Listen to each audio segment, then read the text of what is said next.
உனக்கு ஒரு கேள்வி. உன் அம்மா கடைசியா எப்போ தன் கஷ்டத்தை சொன்னாங்க? யோசி. நினைவில்லையா? ஏன்னா அவங்க ஒருபோதும் சொன்னதில்லை. காலையில் 5 மணிக்கே எழுந்திருப்பாங்க. யாரும் கேட்கல, யாரும் சொல்லலை. ஆனால் சமையல் அடுப்பு எரிஞ்சிக்கிட்டே இருக்கும். உன் யூனிஃபார்ம் தயாராக இருக்கும். உன் பேகு ரெடியாக இருக்கும். உன் சாப்பாடு டேபிளில் இருக்கும். அம்மா மட்டும் சாப்பிட்டாங்களா இல்லையான்னு யாரும் கேட்கல. உடம்பு சரியில்லைனாலும் ஒன்றும் இல்லைடான்னு சொல்லி எழுந்திருப்பாங்க. தலைவலிச்சாலும் கொஞ்ச நேரத்தில் போயிடும்னு சொல்லி உனக்கு பாடம் சொல்லி கொடுப்பாங்க.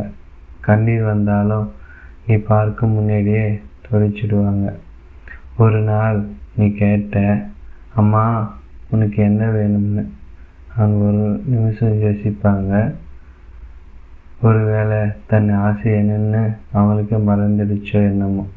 பிறகு சொன்னாங்க, எனக்கு ஒன்றும் வேணாடா, நீ நல்லா இருந்தால் போதும். அந்த வார்த்தை கேட்டு நீ சிரிச்சியா அல்லது உள்ளுக்குள்ளே ஏதோ வலிச்சதா? அம்மாவுக்கு தன் ஆசை என்னன்னு மறந்துடுச்சு. ஏன்னா உன் ஆசையே அவங்களுடைய ஆசையாகிடுச்சு. உன் சந்தோஷமே அவங்களுடைய சந்தோஷமாகிடுச்சு. உன் வெற்றியே அவங்களுடைய வெற்றி ஆகிடுச்சு. இன்றைக்கி போ, அம்மா கூட உட்காரு. அம்மா உனக்கு என்ன வேணும்னு கேளு. இந்த தடவை சொல்கிறத வாங்கி கொடு. அந்த ஒரு மூமெண்ட் அவங்க மறக்கவே மாட்டாங்க. உங்கள் அம்மா இப்போ என்ன பண்ணுறாங்க போய் பாருங்கள். தனியாக உட்காந்துருக்காங்களா? பக்கத்தில் போய் உட்காருங்க. வார்த்தை வேண்டாம், உங்களுடைய ப்ரெசன்ஸ் அவங்களுக்கு போதுமானது.